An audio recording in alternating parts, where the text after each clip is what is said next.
නමෝතස්ස භගවතු වරහතු සම්මා සම්බුද්දස්ස නමෝතස්ස භගවතු වරහතු සම්මා සම්බුද්දස්ස නමෝතස්ස භගවතු වරහතු සම්මා සම්බුද්දස්ස හැම දිනාටම තෙරුවන් සරණ ප්‍රාර්ථනා කරමින් ඔබේ ජීවිතයට ඉතාම වැදගත් ධර්මකාරණා රැසක් ශ්‍රවණය කරන්න බොහොම සද්ධාවෙන් ධර්මශ්‍රවණයට සූදානන් වෙන මොහොත. පිංගතුනි, ඔබට මතක ඇති අපේ හැම බුදු කෙනෙක්ම අත් නොහැර දේශනා කරන ඒ උතුම් සතර සතිපට්ඨාන දේශනාව කොටසින් කොටස පිළිවෙලට අපිට අවබෝධ කරගත යුතු ආකාරයට අපි තේරුම් ගනිමින් ඒ දේශනා ඔස්සේ තමයි මේ ධර්ම දේශනා පෙළ සිදු කරන්නට යෙදුනේ. ඉතින් අපිට අද දවසේ ඉතාම වැදගත් ධම්මානුපස්සනාව තුළ පංච උපාදානස්කන්ධ කොටස ගැනයි අද අපිට කතා කරන්න තියෙන්නේ. පංච උපාදානස්කන්ධය අවබෝධ කරගත යුතු දුක. බුදුරජාණන් වහන්සේ දුක්ඛාරය සත්‍ය විස්තර කරද්දී සංකිත්තේන පංච උපාදානස්කන්ධා දුක්ඛා මහණෙනි දුක සංක්ෂේපයෙන් ගත්තොත් හකුලවල ගත්තොත් කරුණු පහක් හැටියට බුදුරජාණන් වහන්සේ අවබෝධ කරගත යුතු දුක පෙන්නවා. ඒ තමයි පංච උපාදානස්කන්ධ දුක. අපි මේ මොන පින්කම් කරත් මොන බණ ඇහුවත් අපි මේ කරන හැම කටයුත්තකම අවසාන ප්‍රතිඵලය දැන් බලන්න ධර්මයේ හැසිරෙන අය නොහැසිරෙන අය නෙමෙයි. ධර්මයේ හැසිරෙන කෙනෙක් ගැන හිතන්න. අවංක අදහසින් දන් දෙනවා, පින්කම් කරනවා, සිල් රකින්නවා, ලොකු වීරියක් වඩනවා. එයාගේ අරමුණ අභිප්‍රාය ගත්තොත් අනේ කොහොම හරි නිවන් දකින්න ඕනේ. අනේ කොහොම හරි සෝවාන්වත් වෙන්න තියෙනවනම්, කොහොම හරි ධර්මාවබෝධය ලැබේවා. බලන්න ඔය බොහෝ දෙනෙක් පින්කම් කරලා අවසානයේ ධර්මාවබෝධයේ පිණිස මේ පින මට උපකාර වේවා කියලා ප්‍රාර්ථනා කරනවා. හැබැයි අපි මේ ප්‍රාර්ථනා කළාට ප්‍රාර්ථනා කළ පමණින් ලබන්න පුළුවන් දෙයක් නෙමෙයි. මට නිවන් අවබෝධය ලැබේවා ලැබේවා ලැබේවා කියලා අපි කොච්චර ප්‍රාර්ථනා කර කර හිටියත් මේක ප්‍රාර්ථනාවකින් ලැබෙන දෙයක් නෙමෙයි. ඒ පිණිස අනුගමනය කළ යුතු වැඩපිළිවෙලක් තියෙනවා. පිංගතුනි, අපි කාටත් ධර්මය අවබෝධ කරගනිද්දී ඔබ වේවා මම වේවා මේ ලෝකේ යම් කිසි කෙනෙක් බුදුරජාණන් වහන්සේ වදාළ ධර්මය අවබෝධ කරනවා නම් ඔහු අවබෝධ කරගත යුත්තේ පංච උපාදානස්කන්ධ දුකයි. ඒ පංච උපාදානස්කන්ධයමයි අවබෝධ කළ යුතු දුකක් හැටියට බුදුරජාණන් වහන්සේ පෙන්වුවේ. මේ චතුරාර්ය සත්‍යයට වෙන වෙනම කෘත්‍ය 4ක් තියෙනවා. දුක නැමැති ආර්ය සත්‍යය ඒක අවබෝධ කළ යුතුයි. දුකේ හට ගැනීම නැමැති ආර්ය සත්‍යය, දුකේ හට ගැනීම කියන්නේ තණ්හාව. එහි කෘත්‍ය තමයි ප්‍රහාණය කළ යුතුයි. දුක නැති කිරීම නම් වූ නිවන සාක්ෂාත් කරගත යුතුයි. ඒ දුක නැති කරන මාර්ගය ආර්ය අෂ්ටාංගික මාර්ගය සීල සමාධි ප්‍රඥා වශයෙන් ඔබ වැඩිය යුතුයි. අන්නේ කෘත්‍ය 4 ඉෂ්ට කර ගැනීම ඒක තමයි චතුරාර්ය සත්‍ය අවබෝධ කරගන්නවා, මාර්ගඵල ලබාගෙන නිවන කරා යනවා කියලා කියන්නේ. ඒ නිසා පිංගතුනි, අද අපි මේ කතා කරන කොටස අපිට ඉතාම වැදගත්. ධර්මාවබෝධයේ ලබන, ධර්මාවබෝධය කරා යන, ධර්මාවබෝධය අපේක්ෂා කරන ශ්‍රාවකයන්ට ඉතාම වැදගත් පංච උපාදානස්කන්ධයේ ස්වභාවය මොකද්ද? මේ පංච උපාදානස්කන්ධේ හටගන්නේ කොහොමද? පංච උපාදානස්කන්ධෙ නැති වෙන්නේ කොහොමද? කුමක් හේතු කරගෙනද? කුමක්ද ඒකේ ස්වභාවය? කොහොමද අපි මේක තේරුම් ගන්නේ? එතකොට මේ සියල්ල ඊළඟට පංච උපාදානස්කන්ධය හටගන්නේ කොහෙද? මේ ඔක්කොම අද අපි මේ ධර්ම දේශනාව තුළ ඔබට සරලව තේරුම් ගන්න පුළුවන් ආකාරයට විස්තර කරමින් කතා කරන්න අපි බලාපොරොත්තු වෙනවා. පිංගතුනි, බුදුරජාණන් වහන්සේ අපිට දුක්ඛාරය සත්‍ය විස්තර කරේ මේ විදිහට. ඒකේ තේරෙන ටික තියෙනවා. දැන් අපි කවුරුත් දන්නවා ජාතිපි දුක්ඛං, ඉපදීම දුකක්. ඕක ඔබට සාමාන්‍යයෙන් තේරෙනවා. දරුවෝ උපදින හැටි ඔබ දැකලා ඇති. මනුස්ස ලෝකෙ විතරක් නෙවෙයි. මව් කුසෙන් උපදිනවා, තෙත් පරිසරවල වල උපදිනවා, පිත්තර ඇතුලෙන් උපදිනවා. ඕපපාතිකව සත්‍යයන් පහළ වෙනවා. මේ සතර ආකාරයෙන්ම ඉපදීම දුකක්, ජාතිපි දුක්කක්, ඉපදීම දුකක්. ඊළඟට ලෙඩවීම දුකක්. සතයකුට වේවා මනුස්සයකුට වේවා මේ ලෝක යම් ඉපදිච්ච කෙනෙක් ඇත්නම් ඒ කෙනා ඒ කාන්තෙන් ලෙඩ වෙන. ඒක හොට සැපක් නෙමේ. ඒක දුකක්. ඊළඟට වයසට යෑම. උපන්නා වූ සෑම සත්වයෙක්ම වයසට යනවා. සාමාන්‍ය මනුස්සයෙක් ගත්තහම් බුදුරජාණන් වහන්සේ පෙන්නනවා ඒ කෙනාගේ කෙස් පැහෙනවා, හම රැලි වැටෙනවා, දට්ටික වැටෙනවා, කණ්ඩිච්චම් පාලිච්චං වලිත්තවතා ආයුනෝ සංහානි ඉන්ද්‍රියානම් පරිපාකෝ. ඔය විදියට බුදුරජාණන් වහන්සේ පෙන්නවා මේ ඉන්ද්‍රියන්ගේ දුරුවලවීම, දත් වැටෙනවා, කෙස් පැහිලා යනවා, සමහරු කොන්ද කුදු වෙලා ජරාවට පත්වෙලා. බලන්න සමහරයි ඉන්න වයසට ගිහිල්ල එක තැන මළමුට්ට කරගෙන නැකිට ගන්නවත් පණනෑ. බොහෝ කාලයක් දුක්විඳල තමයි මිය යන්න. ඒක තමයි මේ ශරීරවල ස්වභාවය. ඒක ඔබට මට අපි කවුරුවත් ඒ ස්වභාවය ඉක්මවාගේ අය නෙමේ. ඒ නිසා අපි ඒ කාන්තෙන් ඉපදුනානං අපිට ලැබෙන දේ තමයි ලෙඩවීම, වයසට යෑම. ඊළඟට මරණම්පි දුක්කා. දැන් මේ කියන ඔක්කොම අපිට තේරෙනවා. මරණය දුකක්. ඔබ දැකල ඇති මරණ ඉදිරියේ මිනිස්සු ජීවිතය ඉල්ලා හඬා වැටෙන ආකාරය. අනේ බුදු ඩොක්ට මට මැරෙන්න්න බෑ කියකි කොච්චර මිනිස්සු අඩනවා, කෑගහනවා, දරුව බදාගෙන මට උඹල දාලයන්න බෑ කියකි කොච්චර මිනිස් මරණය ඉදිරියේ ජීවිතය යදිනවද. මරණය කියන්නේ දුකක්. මරණයට කොච්චර මිනිස්සු බයද. ඒ නිසා සාමාන්‍යෙන් අපි ගත්තහම දරුණු කියන පුද්ගලයෝ දිහා ඔබ හිතන්. සාමාන්‍යෙන් අපි දන්නවා සමහරයි ඉන්නවා නොයෙක් කුලියට මිනි මරණ මිනිස්සු ඉන්න පුළුවන්, බොහොම දරුණුවයි ඉන්න පුළුවන්, අපි නම් මැරෙන්න්න බයනෑ කියලා එහෙම ජීවත්වෙන සමහර කොටසක් ඉන්න. හැබැයි ඔවුන් පවා ඔවුන්ගේ මරණය ඉදිරී ඔවුන් අන්න අයගේ ජීවිත විනාස කරන්න බයක් නැති වුණාට ඒ මරණය තමන් කරා එනකොට මිනිස්සු කොච්චර බය වෙනවද, ජීවිතයේ යදිනවද. සමහර බොහෝම දරුණු ගනේ අපරාධකාරයෝ, එල්ලුම් ගහට නියම වෙච්ච මිනිස්සු ඔබ ඔවුන්ගේ ජීවිත කතාවයි තොරතුරු ඇතුළත් සමහර අත්දැකීමේ විස්තර ඔබ හොයලා බලන්න. ඔබට තේරෙයි ජීවිතය ඉදිරියේ සමහර අය මරණය ලංවෙනකොට දැන් සමහර එල්ලුම් ගහට නිය වෙච්ච මිනිස්සු ඒ දින ලංවෙන්න මොන තරම් බය තැති ගැනීම මළමුට්ට පහවෙලා සමහර මහා දරුණු අපරාධකාරයෝ එල්ලන දවසට සිහි කල්පනාව නෑ උස්සගෙන යන්න. ඒ තරමට එක්කො මළමුට්ට පහවෙලා කලන්තෙ හැදිල ඇදගෙන වැටිලා ජීවිතයේ විශාල බයක් තැති ගැනීමක් ඒ මොහොතට මුණ දෙනකොට. මරණය දුකක්. ඊළඟට බුදුරජාණන් වහන්සේ පෙන්වා පිය විප්පයෝගෝ දුක්කෝ. ප්‍රියයන්ගෙන් වෙන්වීම දුකක්. අපේ පවුලෙ 10 දෙනෙක් කියන්නේ කවදාවෝ මළගෙවල් 10ක්. සමහරලාවට පුංචි කාලේ එකට සෙල්ලං කර එක ගෙදර එක බත්මුට්ටියේ උයාගෙන කාලා ඔහොම ජීවත් එච්ච පවුලෙ 7-8 දෙනෙක් ඉන්න පුළුවන් දරුවෝ දෙමව්පියෝ. හැබැයි හැමදාම ඒ විදිහට තියෙන්නේ. ඒ අය සමහරලාවට ජීවිතයේ නොයෙක් දිසාවල්වලට තමන්ගේ ජීවිතයේ තරුණ වෙන්නකොට විසිරිලා සමහර අය හතුර වෙනවා, තරහකාර වෙනවා, ජම්මාන්තර වෛරක්කාර වෙනවා. එතකොට මේ වගේ සසරේ ස්වභාවය ඒක දුකක්.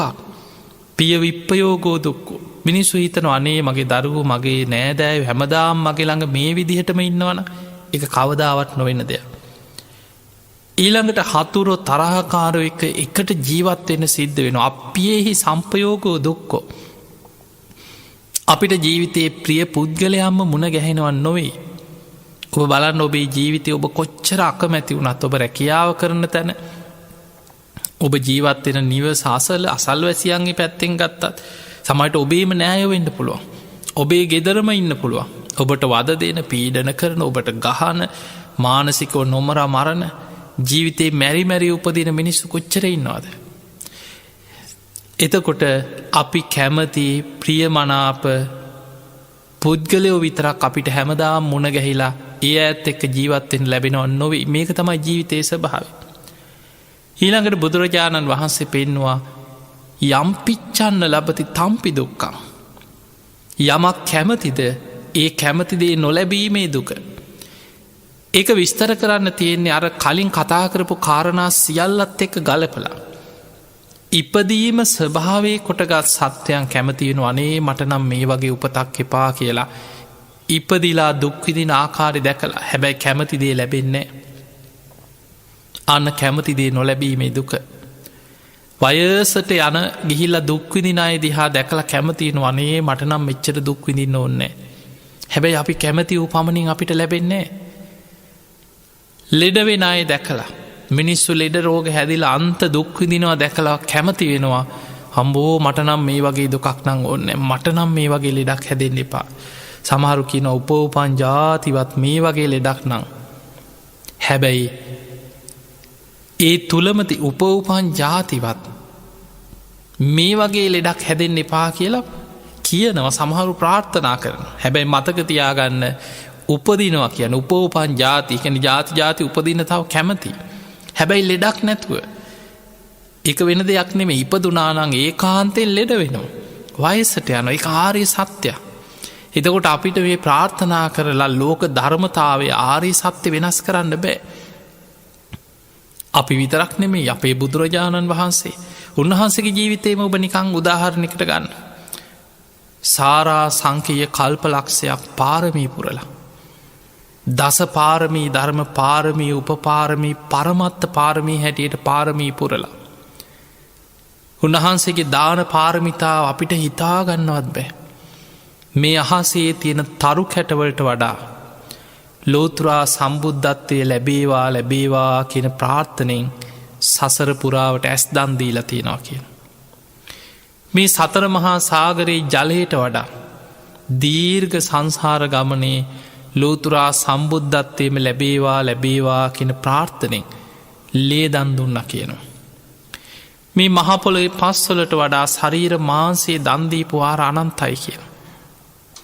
ඔය උපමාවලින් කියන්නේ උන්වහන්සේ සසරේ දාන පාරමිතාව පුරපු ආකාරය.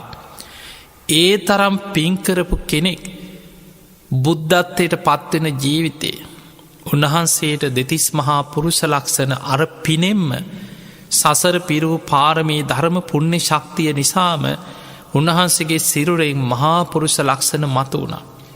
දෙව් මිනිසුන්ගේ වන්දනා ලබන සිරිපා තබනකොට පියවරක් පාසා පොළොව සමභාවයට පත්වෙනවා.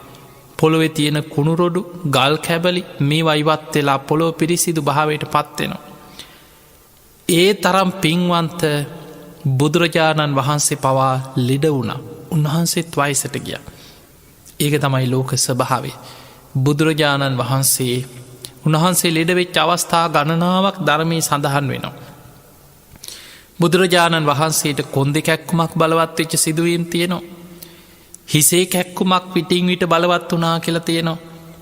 බේලුව ගමේ වස් සමාදන් වෙලා වැඩඉන්නකොට මාරාන්තික බඩේ අමාරුවක් වැළඳෙනවා. බුදුරජාණන් වහන්සේ පිරිනිවන් පාන්න වඩින ගමන පවා. බුදුරජාණන් වහන්සේ කලන්තෙ හැදෙනවා. ආනන්ද පිපාසයි කලන්තේ පැන්ටිකක් හොයාගෙනෙන්. ඊළඟට ලෝහිත පක්කන්දිකා රෝගය කියල පාලියෙන් ධර්මී සඳහන් වෙලා තියෙන්. උන්වහන්සේට ලේත් සමඟ බඩේලියන්න පටන්ගන්නවා. එහෙනම් අපිට පේනවා බුදුරජාණන් වහන්සේටත් මොන තරම් පාරමී ශක්තිය තිබුණත් උන්වහන්සේ දරාගෙන ඉන්නේ මේ සතර මහා ධාතුන්ගෙන් හටගත ශරීරයක්. ඒක තමයි රූපයේ ස්වභාවේ. ලෙඩ වෙනවා. ඉපදුනානම් කවුරුත් ඒ කාන්තිම ලෙඩ වෙනවා. වයසට යනවා. බුදුරජාණන් වහන්සේ වයසට ගිය අවුරුදු 80ක් වේගෙන එනකොට බුදුරජාණන් වහන්සේ තුළේ වයෝවෘද ලක්ෂණ පෙන්නුම් කරලා තියෙනවා. ආනන්ද හාමුදුරුවන්ට බුදුරජාණන් වහන්සේ දේශනා කරන ආනන්දය දැන් තථාගතයන් වහන්සේගේ ශරීරය හරියට ජග්ගර සකටන් දිරාපු කරත්තයක් වගේ. දිරාගේ කරත්තයක් බොහෝම අමාරුවෙන් පාරෙ පිළිසකර කරලා අරගෙන යන්නේ යම්සේද. දැම් මේ ශරීරයේ තථාගතයන් වහන්සේ පරිහරණය කරන්නෙත් ඔය විදිහටම තමයිකි. එහෙමනම් අපිට පේනව බුදුරජාණන් වහන්සේ වයසට ගියා. උන්වහන්සේට ලෙඩ වුණා. මේ ලෝක ස්වභාවය ඔබට මට අපි කාටත් ඉපදුනානන් සෑම දෙනෙකුටම පොදුයි. එදකොට කෙනෙක් ප්‍රාර්ථනා කරනවා අනේ මටනම් මැරෙන්ඩ බෑ අනේ මටනම් මැරෙන්ඩ බෑ ඔබ දැකලා ඇති ඕන තර. අනේ දරුවනේ මාව බේරගනිල්ලා කියන කොච්චර අසරණ වෙච්චා ඉන්නවද මරණය ඉදිරී ජීවිතය යදිනයි. නමුත් ඔබ කැමති වූ පමණින් ලබන්න බෑ අන්න කැමතිදේ නොලැබීමේ දුක. ඊළඟට ප්‍රියයන්ගෙන් වෙන්වෙනකොට අනේ මගේ දරුව මාව දාලා යන්න එපා. මගේ ස්වාමිය මගේ බිරිඳ මගේ දෙමව්පියෝ මගේ නෑයෝ හැමදාම මේ විදිහට ඉන්නවනම් අපෙන් ඈත් නොවී කියලා කොච්චර මිනිස්සු ප්‍රාර්ථනා කරනවා. හැබැයි ප්‍රාර්ථනා කරන දේවල් ඒ විදිහට සිද්ධ වෙන්නේ නෑ. ඊළඟට හතුරෝ තරහකාරයෝ ඉරිසියාකාරයෝ මුණ ගැහෙන් එපා කියලා මල්තියතිය ප්‍රාර්ථනා කරන්න මිනිස්සු. කල්්‍යාන මිත්‍රයන් පමණක් ලැබේවා සත්පුරු ශාස්ත්‍රයේ පමණක් ලැබේවා කොච්චර හිතනවද. හැබැයි අපි එහෙම ප්‍රාර්ථනා කරාට අපි තේරුම් ගන්නට ඕන දේ තමයි ආර්ය සත්‍යය. කැමතිදේ නොලැබීමේ දුක අපි ජීවත්වෙන්නේ ලෝභ ද්වේෂ මෝහ කියන අකුසල මූලයන්ගෙන් යුක්ත ලෝකෙක. තරහකාරයෝ හතුරෝ ඊරිසියාකාරයෝ එකක සුරූපෙන් මතුවෙනවා. යන තැන මුණ ගැහෙනවා ජීවිතයේ ස්වභාව ඒක තමයි. එතකොට මේ කියපු කරුණු ඔබට තේරෙනවා. මේ ඔබ දන්න ටික. මේක හොඳට නුවනින් විමසනකොට යෝනිසෝ මනසිකාරය යෙදිලා බලනකොට හැබැයි ඒක තේරෙන්නෙත් විමසන කෙනාට. ඒ නිසයි බුදුරජාණන් වහන්සේ දේශනා කරේ මහණෙනි මගේ ධර්මය යෝනිසෝ මනසිකාරය යෙදෙන කෙනාට දන්න කෙනාටත් දකින කෙනාටත් තමයි කින මේ ධර්මය. කුමක් දන්න කෙනාටත් කුමක් දකින කෙනාටත් යෝනිසෝ මනසිකාරය හැටියටත් අයෝනිසෝ මනසිකාරය හැටියටත් දන්න දකින කෙනාට තමයි මේ ධර්මය කියලා බුදුරජාණන් වහන්සේ පෙන්නනවා. යෝනිසෝ මනසිකාරය කියන්නේ ධර්මයට අනුකූලව නුවනින් විමසමින් තමා තුළින් ගලපා බැලීමේ දක්ෂතාව. දැම් මේ කියන ධර්මය අහලා ඔබ තුළින් ඔබ විමසලා බලනවන අන්න ඔබට බණ අහකෙන යනකොට ඒකයි අපි බණක් අහනකොට ඕපනයකයි මේ ධර්මය තමා තුළින් දකින්න තියෙන. තමාට පමුණවාගෙන තමා තුළින් විමසීමස බලන්නට ඕන. අන්න එතකොට ඔබට තේරෙනවා මේ තමන්ගේ ජීවිතය තුළින් ධර්මය විමසගෙන යනකොට ඒක ඇත්ත ස්වභාවමොකක්ද කියලා. දැන් ඔබට මේ කියපු කරුණු ටික මේ දුක්කාරි සත්‍යයට අදාළව අපි කතා කරපු දේවල් ඔබ නුවනින් විමසනකොට කොච්චර සත්‍යයක්ද කොච්චරනං ඇත්තත්ද කියලා ඔබට හොඳට තේරෙනවා වැටහෙනවා. හැබැයි ඒ වැටහිච්ච පමණේ ඔබට දුක අවබෝධ වෙනවන්නෙමේ. එහෙමනම් බුදුරජාණන් වහන්සේ මේ කරුණු සියල්ල ඔය විදිහට විස්තර කරලා අවසානය හකුලෝල පෙන්නවා මේ සියල්ල අවබෝධ වෙන්න නං අවබෝධ කළ යුතු දුකක් තියෙනවා. ඒ තමයි සංකිත්තේන පංචුපාදානක් කන්දා දුක්කා. මහණෙනි සංසේපයෙන් ගත්තොත් හකුලෝල කිව්වොත් පංච උපාදානස්කන්ධයයි දුක කියල බුදුරජාණන් වහන්සේ වදා. අන්නේ පංච උපාදානස්කන්ධ දුක අවබෝධ කරන්නේ කොහොමද? බුදුරජාණන් වහන්සේ ධර්මාවබෝධය කරායන ශ්‍රාවකයට දුක අවබෝධ කිරීම පිණිස මේ සතර සතිපට්ඨාන දේශනාවේ ධම්මානු පස්සනා කොටසෙ බුදුරජාණන් වහන්සේ පෙන්නු. අපි බලමු මේ දේශනාව කොහොමද මේ දුක අවබෝධ කරන හැටි බුදුරජාණන් වහන්සේ පෙන්නුවේ. පුනච පරම් භික්කවේ බික්කු ධම්මේසු ධම්මානු පස්සේ විහරති. ඔන්න භික්ෂුවක් ධර්මය තුළ මේ ධම්මානු පස්සනාවෙන් වාසය කරන කොහොම දෙයා වාසය කරන්න. පංච සුපාදානක් කන්දේසු කතංච භික්කවේ බික්කු ධම්මේසු ධම්මානු පස්සේ විහරති. පංච සුපාදානක් කන්දේ සුමහණනි කොහොමද භික්ෂුවක් පංච උපාදානස්කන්දය තුළ ධම්මානු පස්සනාව යෙදමින් වාසය කරන්න. හිද භික්කවේ බික්කු ඉතිරූපං ඉතිරූපස සමුදයෝ ඉතිරූපස්ස අත්තංගමෝ. ඔන්න පලවෙනිමදේ. මෙයයි රූපයේ හට ගැනීම ඉතිරූපස්ස සමුදයෝ මේ රූපය හටගන්න මෙහෙමයි. ඉති රූපස් අස්තංගම මේ රූපේ නැතිවෙන්නේ මෙහෙමයි කියලා නුවනින් විමසමින් ධම්මානු පස්සනාවෙන් වාසය කරනවා.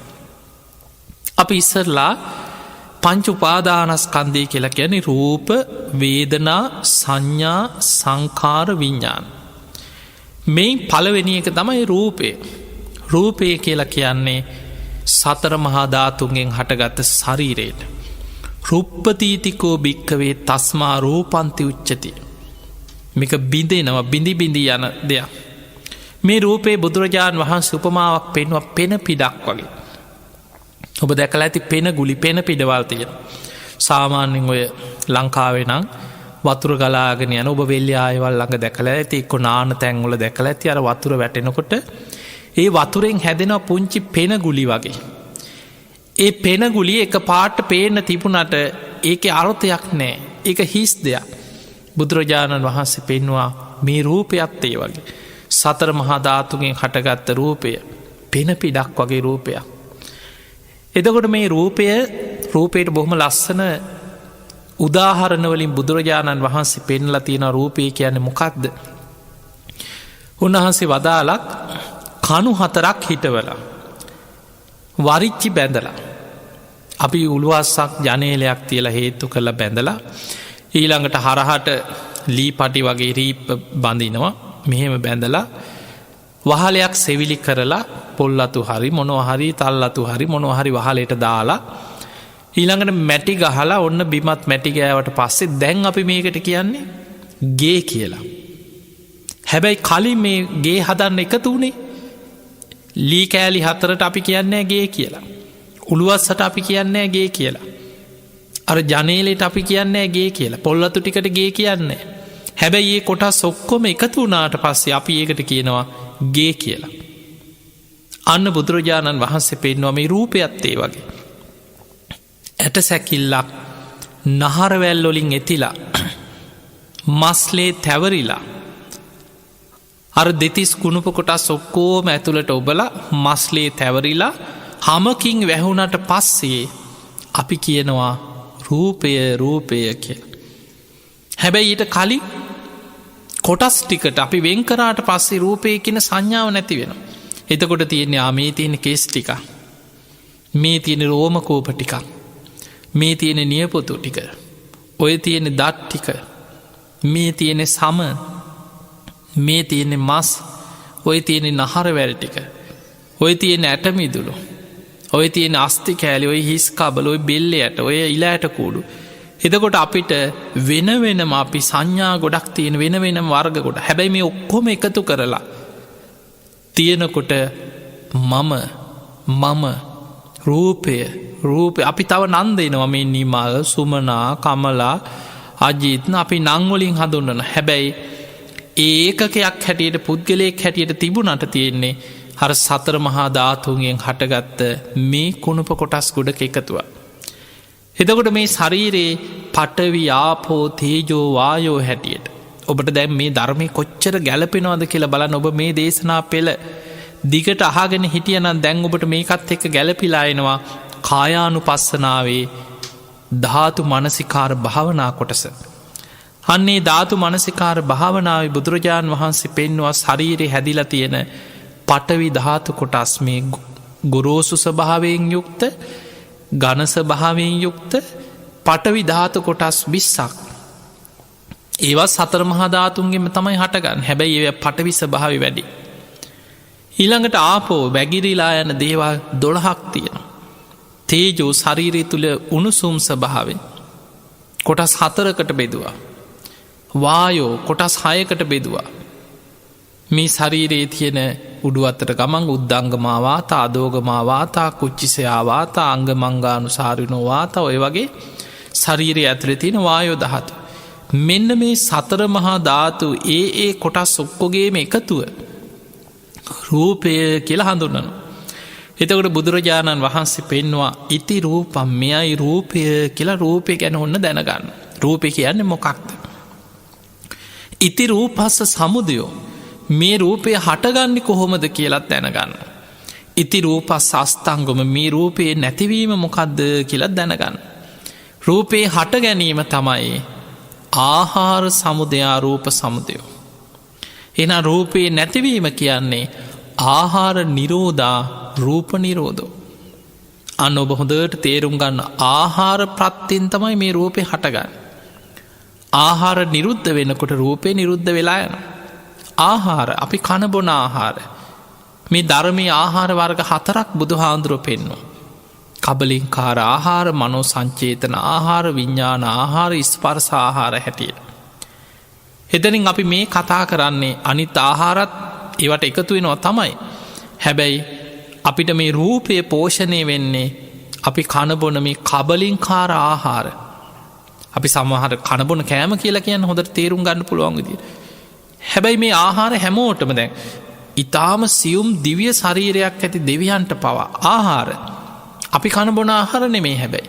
ඒ අයට පහළ වෙනවා දිව්‍ය භෝජන. අපි සාමාන්‍ය දෙවිවරුන්ගේ ආහාර සුදා භෝජනය කියන.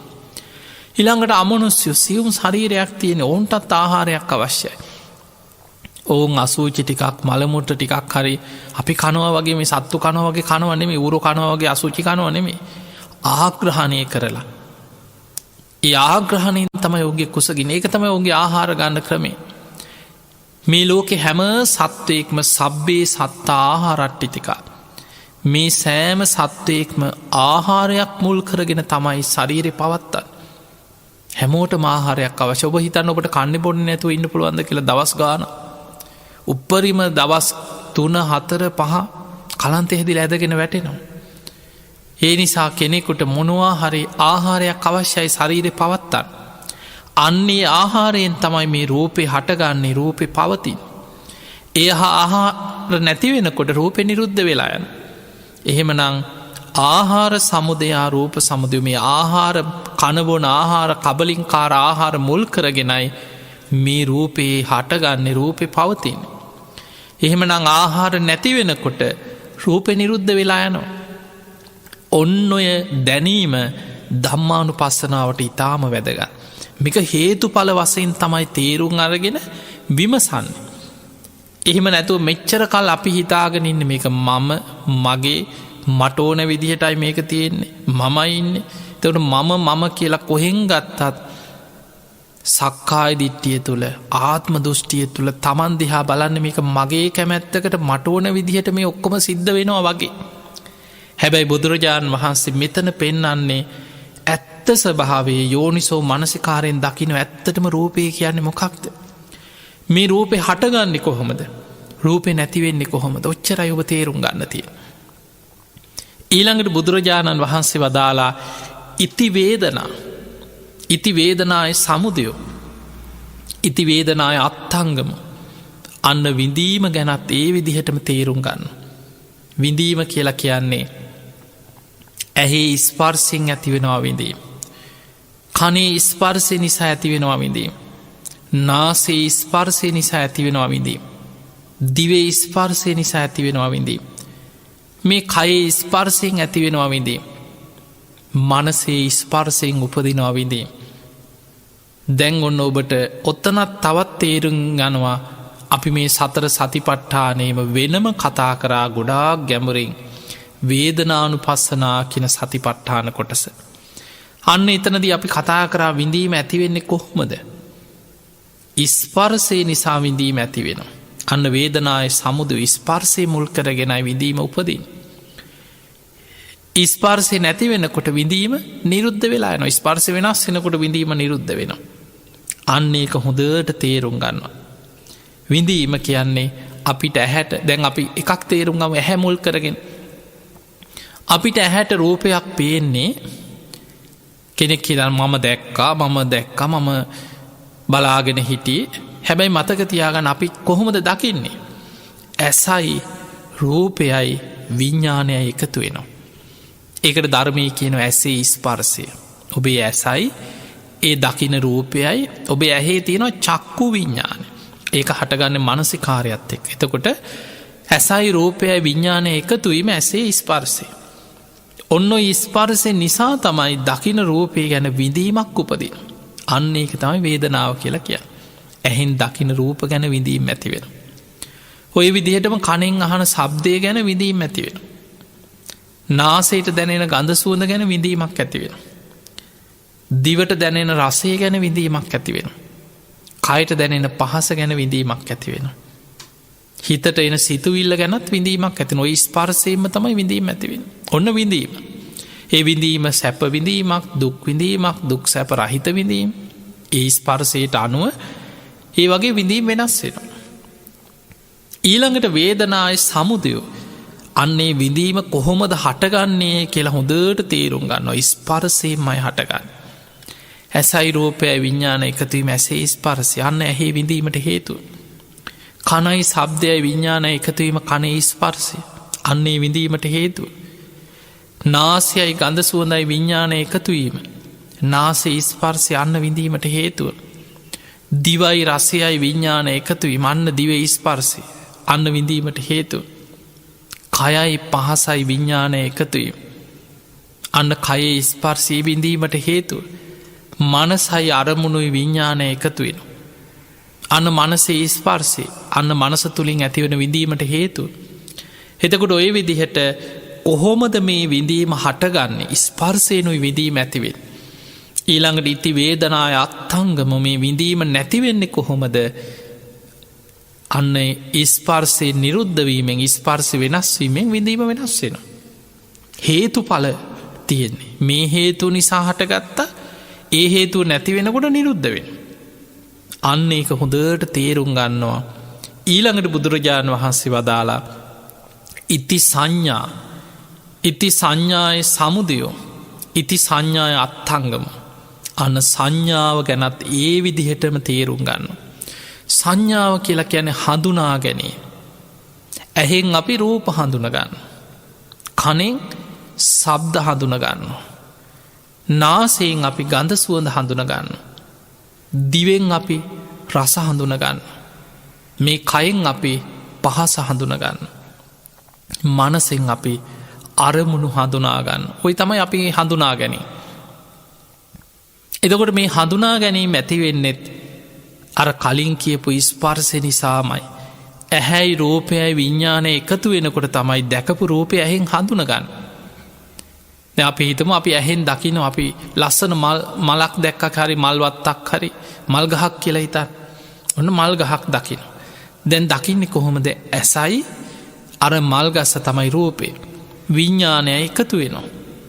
එදකොට ඒ දැක්කලා එකතු වෙච්ච ගමම්ම දැන් අඳුන ගන්න මේ මල් ගහක් අපි ඒක පාට වරණ හැඩ තල මේ කහ පාට මල් තිබුණේ සමහර මල් පරවෙලා බොහෝම ලස්සනට වැඩිලා එතකොට මේක කොළ මේ වගේ කොළ පාටයි මේක හදැන් ලොක්කුද පොඩිද ඒ ගහේ හැඩතල පාට වරණ එතකොට ඒ මල්ගහ ගැන සියල්ල හඳුනාගත්ත ඒකට ගෙන සංඥා.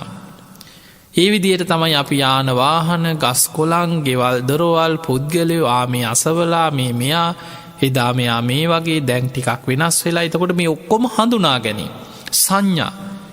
ඒ හඳුනා ගැනීම ඇතිවෙන්නෙම ස්පර්සය නිසාමයි. ස්පර්සය නිසා හටගත්තා. ඒ ස්පර්සය වෙනස් වෙනකොට අප හිතම දැන් අපි මල් ගහදිහා බලන් ඉඳලා එක පාට වෙන පැත්තක් බැහැරිලා අනි පැත්ත බලනු. දැන් දකින්නේ ඒ පැත්ති තියෙන අපි හිතම වෙන මොකක් හරි ගොඩ නැගිල්ලක් කියලා.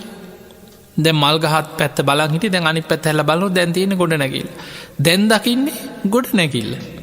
දැන් ඇහැයි රූපය විඤ්ඥාන එකතුනේ දැන් දක් අර ගොඩ නැගිල්. දැන් අපි ඒ හඳුන ගන්නවා මේ ගොඩ නැගිල්ලක්. එතකොට අපි ඒක නොකිව්වට අපි ඒක දකින සැනින් සියල් හඳුනාගෙන ඉවරයි. ඒක වහලි මේ වගේ පස්සේ ඔබෙන් ඇහුවොත් හොඳ සිහියෙන් දැක්කොත් ඔබෙන් ඇහුවොත් ඔබට ඒක විස්තර කරන්න පුළුවන් එක මේ වගේ ගුගු ගොඩ නැගිල්ල වහලෙක්කො දිරලා තිබ්බේ බිත්ති මේ පාටයි. එතකොට දැන් එතන වරණ පාට හැඩ තලම ඔක්කොමත් එක ඒ හඳුනා අර ස්පර්ස වෙනස් වෙනකොට හඳුනා ගැනීම වෙනස් වෙනවා. ගහදිහානං හැරිල බැලුවේ ඒ ස්පර්සය තුළ තිබ්බ හඳුනා ගැනීමයි අර ගොඩ නැගිල්ල දිහා බලනකොට එතන ස්පර්සය වෙනස් වෙනකොට ඒ හඳුනා ගැනීමයි දෙකක්. එතකොට ඔය විදිහට ස්පර්සය නිසා ඇති වෙනවා ස්පර්සය වෙනස් වෙනකොට හඳුනා ගැනීම වෙනස් වෙනවා. අන්න බුදුරජාණන් වහන්සේ වදාළ සංඥාව කියන්නේ මේකයි. සංඥාවේ හට ගැනීම ඇතිවෙන්න මේ විදිහටයි. ඒ සංඥාව නිරුද්ධ වෙන්නේ මේ විදිහටයි කියලා තේරුම් ගන්න. දැන් බලන්න මේ කරුණු ඔක්කොම ආයතන හයත් එක්ක තමයි පංච උපාදානස්කන්ධය පවතින්නේ. ඇස, කන, නාසය, දිව, ශරීරය, මනස. ඔය ආයතන හයේ තමයි ස්පර්ශය ඇති වෙන්නේ. ඊළඟට බුදුරජාණන් වහන්සේ වදාලා ධර්මාවබෝධය කරා මේ ධම්මානුපස්සනාව වඩන ශ්‍රාවකයා ඉති සංඛාරං සංස්කාර කියන්නේ මෙයයි කියලා තේරුම් ගන්න. ඉති සංඛාරාණං සමුදයෝ ඉති සංඛාරාණං අත්ථංගම. මේ සංස්කාරයන්ගේ හට ගැනීම කියන්නේ මේකයි. සංස්කාරයන්ගේ නැතිවීම කියන්නේ මේකයි කියලා ඔන්න හට ගැනීම නැතිවීම තේරුම් ගන්න. සංස්කාරකයක් චේතනාව. දැන් ඔන්න සංස්කාර ඇතිවෙන්නෙත් අර කියන ස්පර්ශය නිසාමයි. ඇහැයි රූපයයි විඤ්ඥාන එකතුවීම නිසා ඇහැට පේන රූපය ගැන චේතනා පහළ වෙන. චේතනාව එක තමයි කර්මයක් බවට පත්වෙන්. ඔබ අහල ඇති චේතනාහම් භික්කවේ කම්මං වදායි මහණනි චේතනාව කර්මයයි කියලා බුද්ධ වචනයක්. අපි නිතර කර්මය ගැන කතා කරනකොට අහනවා. එහෙමනං ඇසයි රූපයයි විඤ්ඥානය එකතුවීම ඇසේ ස්පර්සය. ඒ ස්පර්සයත් එක්ක අර පේන රූපය ගැන චේතනා පහළවෙන. කනයි සබ්දයයි විඤ්ඥාන එකතු වෙනකොට ඇහෙන සබ්දය ගැන චේතනාවක් පහළවෙන. නාසයයි ගඳ සුවඳයි විඤ්ඥාන එකතු වෙනකොට ඒ ගඳ සුවඳ ගැන චේතනාවක් පහළවෙන. දිවයි රසයයි විඤ්ඥාන එකතු වෙනකොට ඒ රසය ගැන චේතනා පහළවෙන. කයයි පහසයි විඤ්ඥාන එකතු වෙනකොට ඒ පහස ගැන චේතනාවක් පහළවෙන්. මනසයි අරමුණුයි විඤ්ඥාන එකතු වෙනකොට ඒ අරමුණ ගැන චේතනාව පහළවෙන. ආයතන හයේම ස්පර්සයෙන් චේතනා පහළවෙන. අන්න බුදුරජාණන් වහන්සේ වදාලා එහෙමනන් සංස්කාර චේතනාව කියන්න මේ කයි කියලා හොඳට තේරුම් ගන්න. සංඛාරාණන් සමුදයෝ මේ චේතනාව ඇතිවෙන්නේ මෙහෙමයි කොහොමද ඇතිවෙන්නේ. ස්පර්සය නිසා. එහෙමනම් සංඛාරාණං අත්ථංගමෝ මේ සංස්කාර නිරුද්ධ වෙන්න මෙහෙමයි කොහොමද නිරුද්ධ වෙන්නේ. ස්පර්සය නිරුද්ධ වෙන කොටයි නිරුද්ධ වෙන්. දැන් බලන්න අපි මේ පංච උපාදානස්කන්ධය තුළ කරුණු තුනක හේතු එකම විදිහට යන්න. විඳීම, හඳුනා ගැනීම, චේතනාව.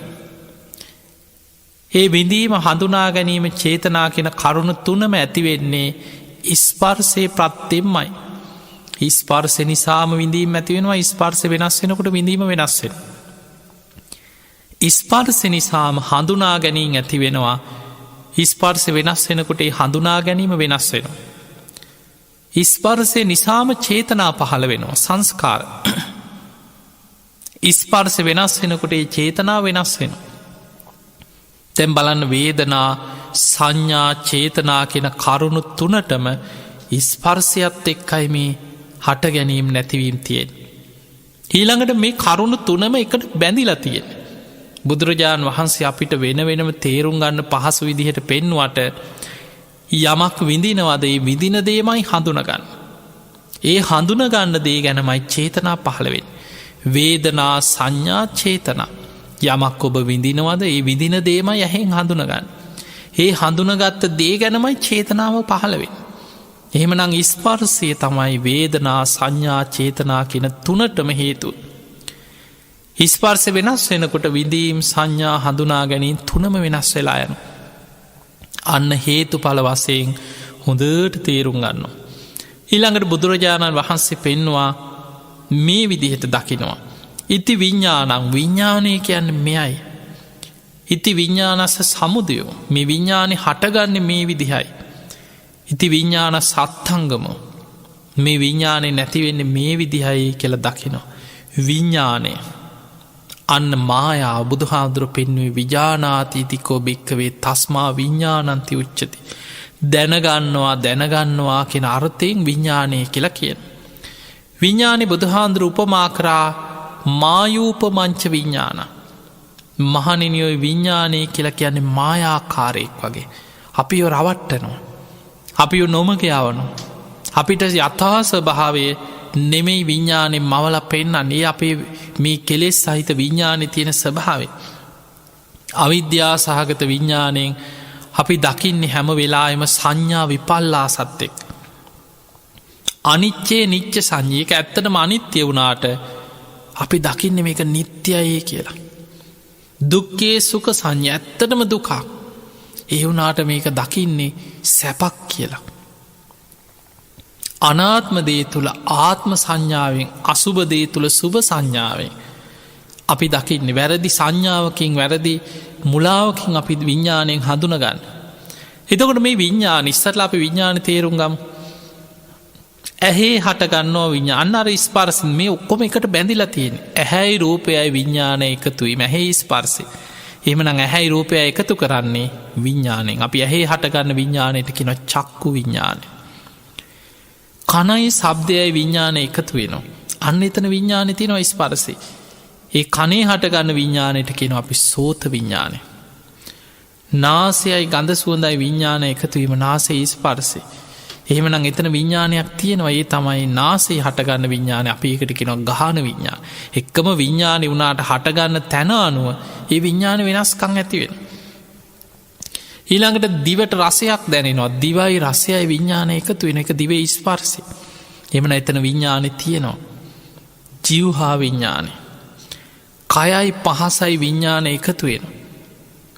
එතන විඤ්ඥානය තියෙනවා පහස සීතල රස්නය උණුසුම දැනගන්න විඤ්ඥානය එතකොට ඒ විඤ්ඥානේ කාය විඤ්ඥාන අපි සමහටලක් පොට් හබ විඤ්ඥාන කිය.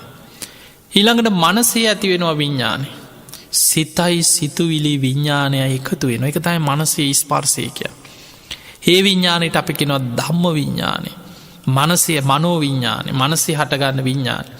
එතකොට මෙන්න මේ ඇස කණ නාසය දිවකය මනසකෙන ආයතන හයේම විඤ්ඥානය හටගන්නන ඒ විඤ්ඥානය යම් තැනක ඇතිවෙන්නේ විඤ්ඥානයේ හට ගැනීම තමයි නාමරූපයන්ගේ පැවැත්න. නාමරූප යම් තැනක පවතිනවාද එතන විඤ්ඥානය හටගන්න. නාමරූප වෙනස් වෙනවාද විඤ්ඥාන වෙනස් වෙනවා. දැන් අපි ඒක ටිකක් තේරුම් යන විදිහට අපි බලමු මේ විදිහට ඇස ගැන ගම්.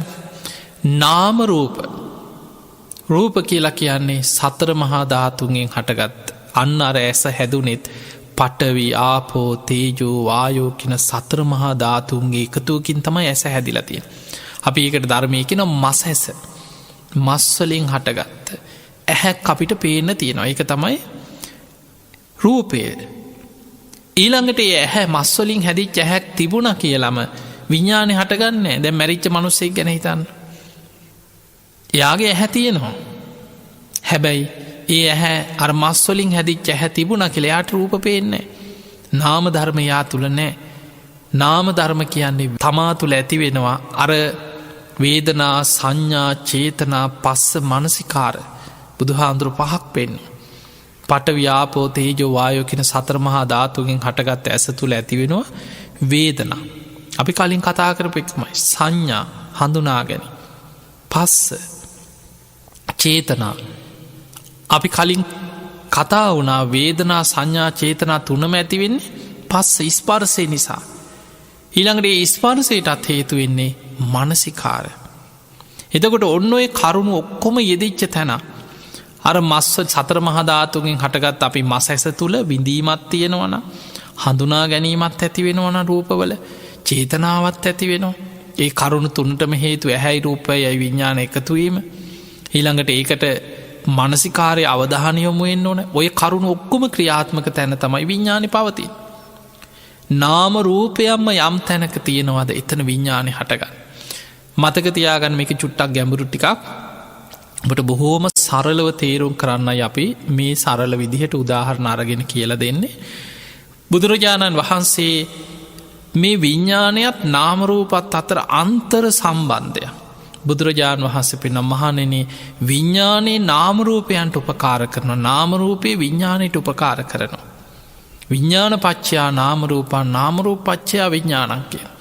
විඤ්ඥානය නිසා නාමරූප හටගන්න නාමරූප නිසා විඤ්ඥානය පවතින. මේක බුදුහාන්දුරු තවත් ලස්සන උපමාවකින් පෙන්වා බටමිටි දෙකක් එකට හේත්තු කරල. ඔබ දැකල ඇති සාමාන්‍යෙන් දන්න ලීමිටි දෙකක් කියලා හිතන්න බටමිටි පැත්තක තියලා. ලී දිගට තියෙන ලී කෑලි මිටි ගහනව දරමිටි වගේ අන්නේ වගේ දරමිටි දෙකක් කියලා හිතන්න. එතකොට මේ මිටි දෙක හිට්ටවල හේත්තු කරනු. එතකොට එක මිටියක් පවතින්නේ අනිත් එකට හේතු වෙලා එකක් ගත්තොත් අනිත් මිටිය වැටෙන. එතකොට ඒ වගේ තමයි විඤ්ඥානය නිසා නාමරූප පවති නාමරූප නිසා විඤ්ඥානය පවති. ඔන්න ඔයි ටික විතරක් දැනට තේරුම් ගන්න. එතකොට බුදුරජාණන් වහන්සේ පෙන්වා විඤ්ඥානය කියන්නේ මෙයයි කියලා තේරුම් ගන්න. මේ විඤ්ඥානය හටගන්න මෙහෙමයි කියලා නාමරූප නිසයි විඤ්ඥානය හටගන්න කියලා තේරුම් ගන්න.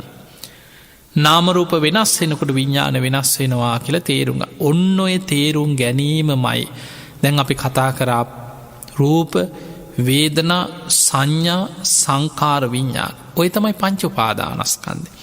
සංකිත්තේන පංච උපාදානක් කන්දා දුක්කා මහනෙනි හකුලෝ ලගත්තොත් අවබෝධ කරගත යුතු දුක කියලා කියන්නේ පංච උපාදානස්කන්ධ දුකයි.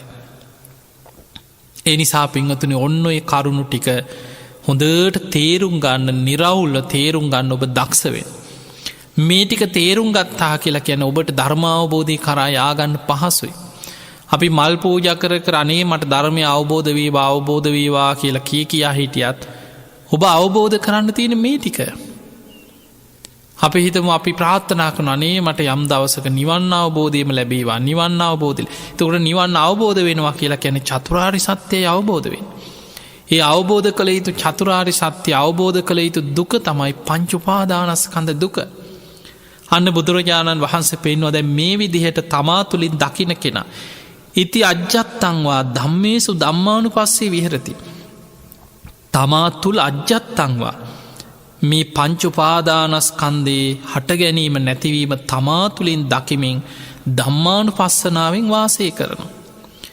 එයා යෝනිසෝ මනසිකාරයෙන් මේ ධර්මයේ වැඩෙන්නේ යෝනිසෝ මනසික මතක තියාගන්න ධම්මානුපස්සනාව වැදගත්ම දේ තමයි නුවණින් විමසීම.